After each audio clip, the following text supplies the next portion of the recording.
A few years ago I met a guy who does car interiors, and he does some custom work, and he asked me to make some handles for the inside of doors out of wood. And about a week ago one of his friends came by and asked me to do the same thing for a Toyota. Now the handles I made for the first guy, they were very basic. They were pretty much just a shape, and I rounded over the edges. He didn't want anything fancy.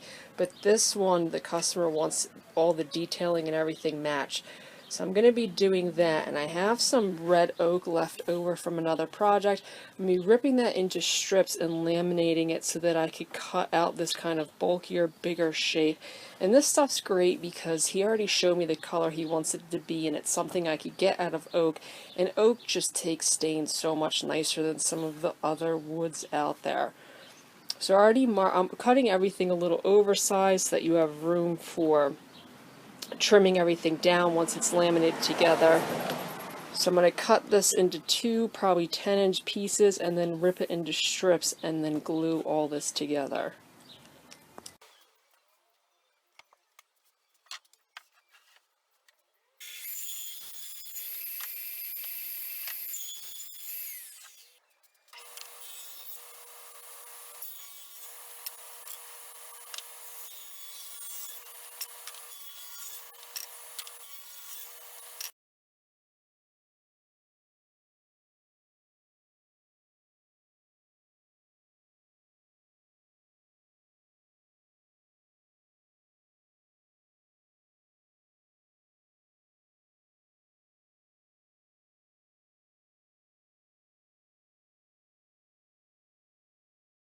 So once that block dries, and I left this out for a couple of days, I'm on these smaller projects, I usually work on them in between bigger projects. So this actually sat for a couple of days.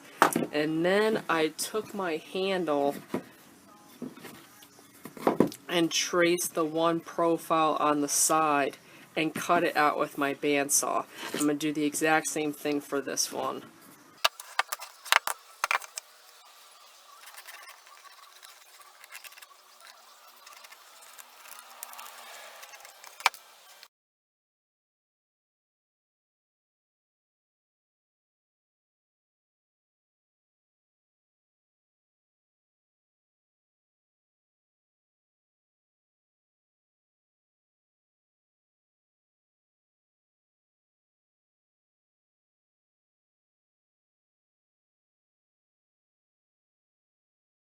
After I had that blank cut, I turned it to the other side.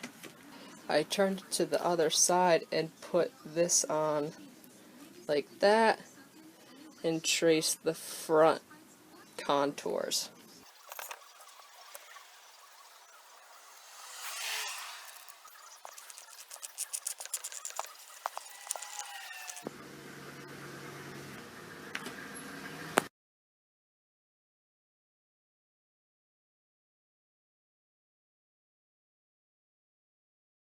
Cut I'm making on the bandsaw is going to be this front dimension right here, and this bandsaw, it cuts not super great. It's an old saw that's all out of whack, but it does have a tilting table, which makes this much easier. So all I did was I took my blank, I lined it up like this,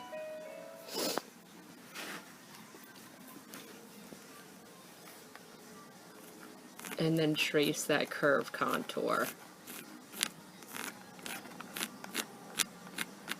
I had those rough marks on either side. I could transfer those marks slightly to the top and use a straight edge to draw a reference line for when you can't really see where that blade's cutting.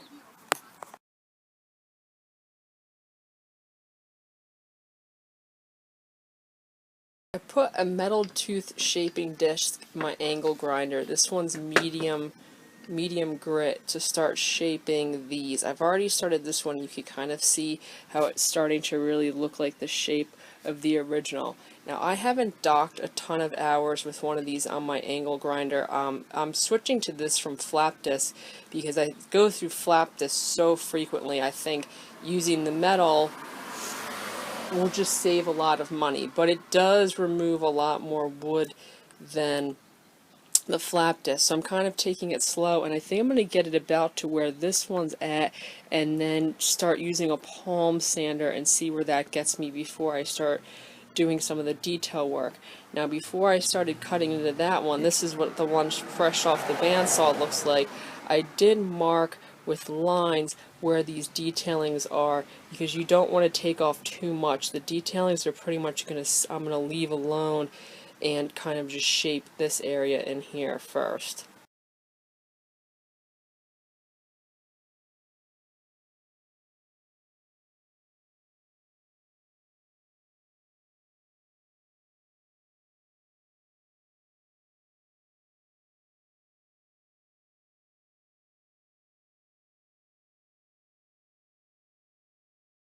I made all of my initial curves with that angle grinder, and that's just nice because it quickly takes down this material and gives you some lines to work off of with the orbital sander. So I just went through and very roughly made these curves, and there isn't a lot of curving to these handles, so you could fairly easily, once you get that rough shape on the bandsaw, just round over a lot of these edges and it starts to look like what you want.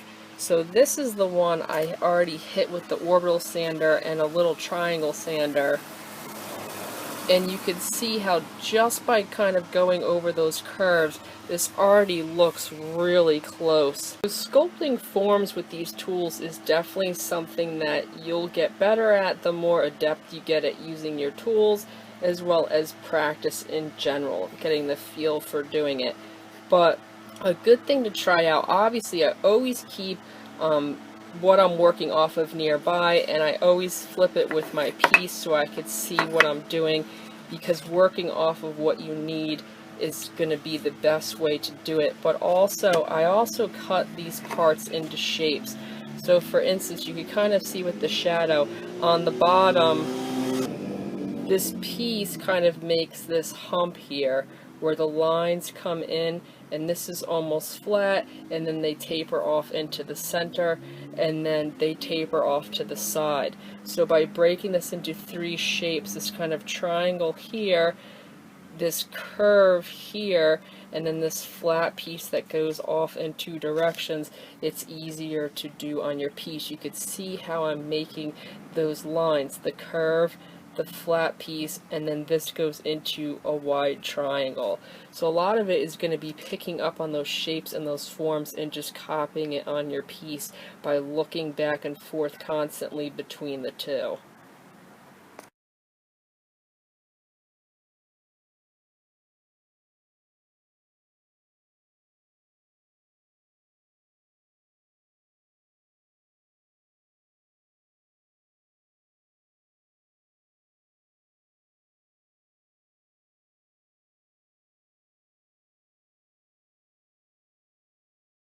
Once I had my bare bones shape, this one I haven't cleaned up yet. I cleaned up the front face, which is still rough, and some of the edges, and then I redrew all my lines on there just based off of measurements from the original. And now I'm going to go through with the Dremel and clean up some of these edges, some of these corner parts, and then start working on fleshing out this one line here, which is pretty much just a little indented line. I think I should be able to do it pretty easily with a Dremel bit and see how close that matches up then. Before I start the detailing work on this one, I'm just going to clean up this front edge. It's going to take away a lot of my marks, but I'll just have to re-put them on there with my measurements, and then I could start working on the detailing and get it to look more like how this one is coming along. Now, one thing I will say about this is I put this aside for about a day, and when you're sculpting stuff like this, I always find that is helpful, just because when you're staring at something for a long amount of time, sometimes you just kind of glaze over and don't notice stuff. And there's so many times where I've been frustrated with something, I come back to it the next day and you just see things.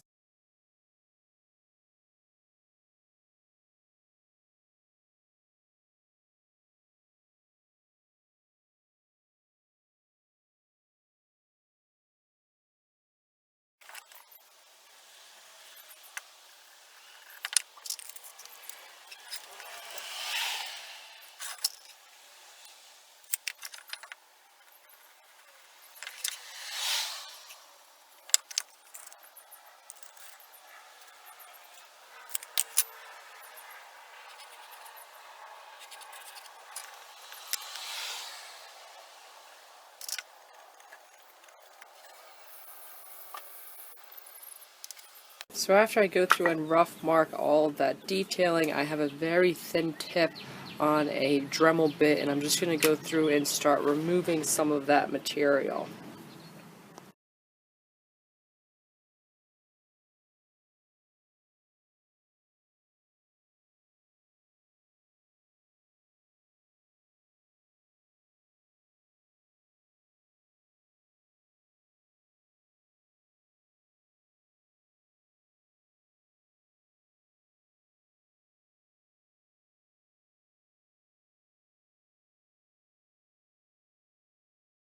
So this first one here is pretty much done except for final sanding. There's still some rough spots I want to clear up. And the last thing I did after putting this top indent is it's actually a little hard to see on the original. You can more feel it than see it. But there's ever so slightly an indent on this front piece that rides up to the sides and then blends in with that top curve. So I'm going to put that. You can see the difference in this one that's flat versus this one where I put that little indent in. So I'm going to go through and put that in, and then these will be ready for final sanding. So I was going through the footage of this last night, and the part where I added this detailing, my head's pretty much blocking the whole video, so it's pretty much worthless. But all I did was I have this very narrow rounded gouge, and I just went through and put a very narrow valley down the middle of this, and then tapered it with a sander because you don't want to groove as much as you just kind of want an indent. So that was all I did to get that, and you could see how I just kind of fanned it up into the edges. So this one is just about done. There's a very, very tiny bit of sanding I have left to do on this one, and I still have to cut the holes for these, but I'm going to do that at the end right before staining. But this is how that handle is going to look, and you can see I really cleaned up the edges. I had some burn marks on these, and you don't want those there because they will show up in the stain. I still have a couple little bit I have to take down, but to clean up these edges I actually used an X-Acto knife. And then to clean up the sides, for the most part, I'm now using files, and that's because you're taking off such a small amount of material. If you're using power tools, they take off a little bit too much, and to really refine these curves, you could go through with a file, and it will get that curve nice, especially since this one's rounded. It pretty much fits those curves perfectly, and you can get them nice.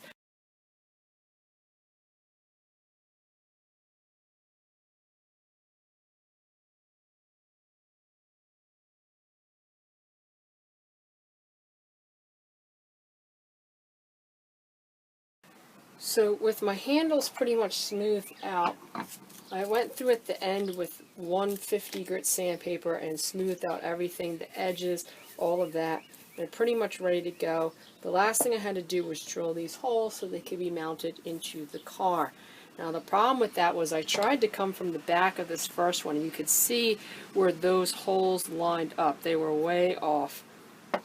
And that's because, I don't know if you can see it in the camera, but there's plastic parts in here that are tilted at an angle from wear and tear. They've almost started to come out the back of these holders, and they weren't lining up properly with where these holes had to go. So what I ended up doing was I had to come through the front with a smaller bit, and that's just difficult because whenever you're drilling into something on an angle, the drill bit, even in a press, naturally kind of wants to slide off the front. It's really hard to get a solid angle. So I ended up going through with a smaller bit, a bit for the screw, and then the wider hole, because you could see in this one the screw goes in this wider hole, but it actually sits on a little lip in the bottom, so you need 3 different sizes. The one nice thing is now that I have these holes, I could easily transfer them to this one, and the way I got the placement of these was I just measured down from the top and from the side, since my handles are fairly close in dimension. And then the big thing was making sure that they were the same distance apart, which is 6 1/4 on center. So once I had the marks, I made sure to stay that 6 1/4 on center. So now that I have these, I could transfer them to this one and drill those 3 holes. I made this little cradle for these to sit in by just screwing some 2x6s together so that I have something to hold onto while screwing this, while drilling this in there. But as the drill bit goes down, I am going to be applying a little bit of forward pressure, and that will help keep the bit as straight as possible.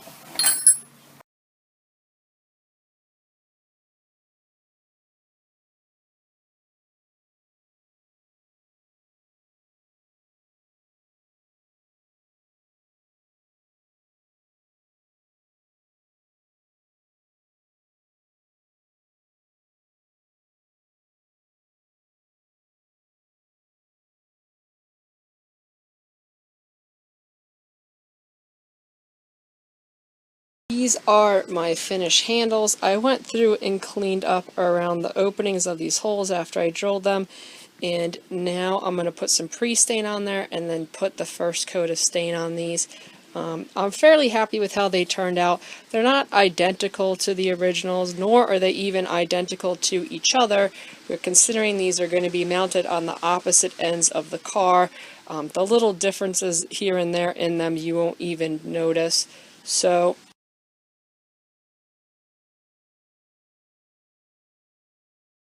while my pre-stain's drying, I'm going to mix up my stain. I'm actually using a pre-mixed color, which is Colonial Maple. I'm using that because he already had ordered a custom steering wheel, and the middle of the steering wheel is also wood, and it has a very, very deep orange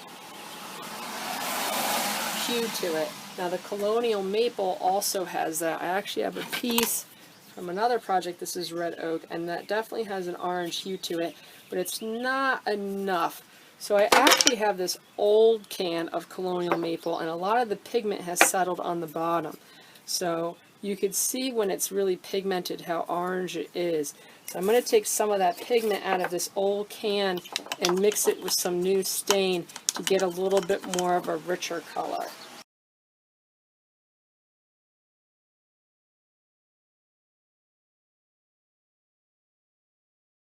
So I ended up putting 3 coats of stain on these handles. I have them propped up, and now they're ready for clear coat. And on these car parts, I usually have this stuff in my shop. It's spar varnish, which is formulated for use on boats, which means it's good if you're putting something in the sun or something near water.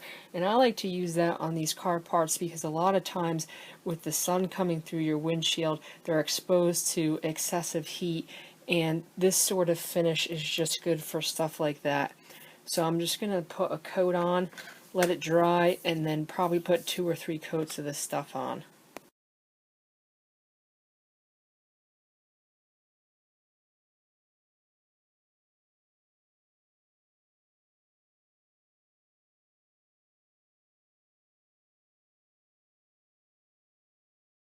Those are my finished handles, and I ended up putting on about 3 coats of that spar varnish, and it's not super hard to do. Pretty much you reapply it the same way you do as the first coat.